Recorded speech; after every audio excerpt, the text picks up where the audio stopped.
Dans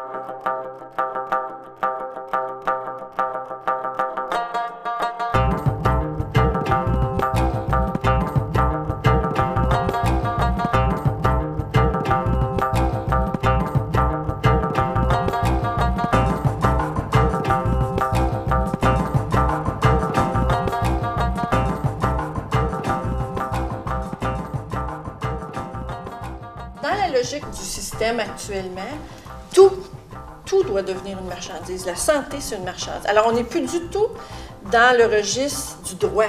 Le droit à la santé, le droit à l'éducation. Dans le fond, dans notre société, ceux qui sont responsables du bien commun, c'est nos États, c'est nos gouvernements, c'est les pouvoirs publics. C'est eux qui ont la responsabilité de l'intérêt général, c'est eux qui ont la responsabilité du bien commun. Quand on enlève ces pouvoirs-là à nos États, puis c'est ça que fait le néolibéralisme, le moins d'États possible, bien, ça fait en sorte que, de fait, on enlève à l'État le pouvoir de mettre en place des biens et des services qui vont servir à l'ensemble. Puis avec la crise, ça a réveillé bien du monde, là.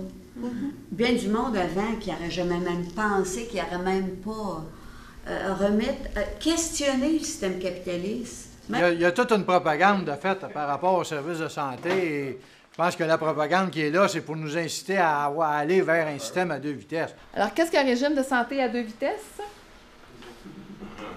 Alors, c'est un régime où les plus riches obtiennent des soins de santé plus rapidement et où les plus pauvres doivent patienter plus longtemps. Il n'y a personne qui dit hey, on va mettre un break là-dessus. C'est comme on le laisse aller, on laisse le système se faire gruger par toutes sortes de patentes comme ça, puis en dernier, bien, il vacille. Tu sais. Vous ne parlez pas beaucoup des CHSLD, mais ça aussi, c'est une attaque majeure dans notre système public, parce que c'est ça presque notre avenir. Mais ça aussi, le privé nous rentre de tous bords, de tous côtés. C'est la disparition complète du secteur public pour les personnes âgées et les élus.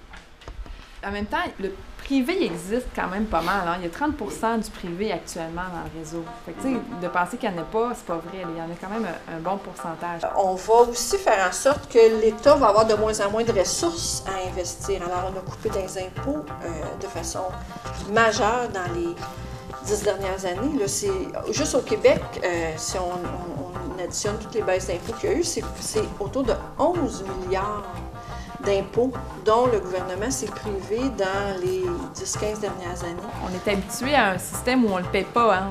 On va à l'hôpital, on attend, là, on prend une crise de sang, mais en même temps, vous ne vous rendez pas compte du coût que ça a. Si c'est fait de manière privée, vous allez le voir directement sortir de vos poches. Et ce qu'on a fait, c'est qu'on a diminué de plus en plus la qualité des services.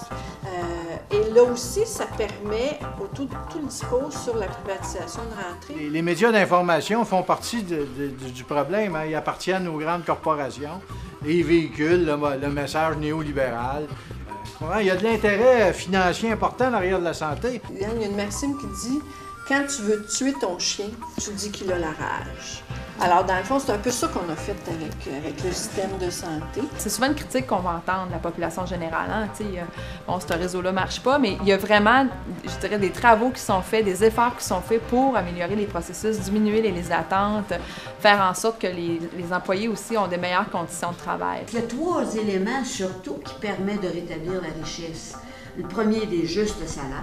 Dieu sait que c'est pas le cas. Un juste système fiscal, puis Dieu sait que c'est pas le cas. Puis le troisième qui permet de rétablir la richesse, c'est les systèmes publics, puis ils sont en train de tous les détruire. Donc, plus ça va aller, plus on va avoir des pauvretés extrêmes. Est-ce qu'il y a convergence, est-ce qu'il y a coalition, est-ce qu'il y a action commune? D'autant plus que la véritable opposition, présentement, elle est extra-parlementaire. C'est-à-dire que les mouvements sociaux font bouger le gouvernement bien plus que l'opposition officielle. Alors, c'est ça.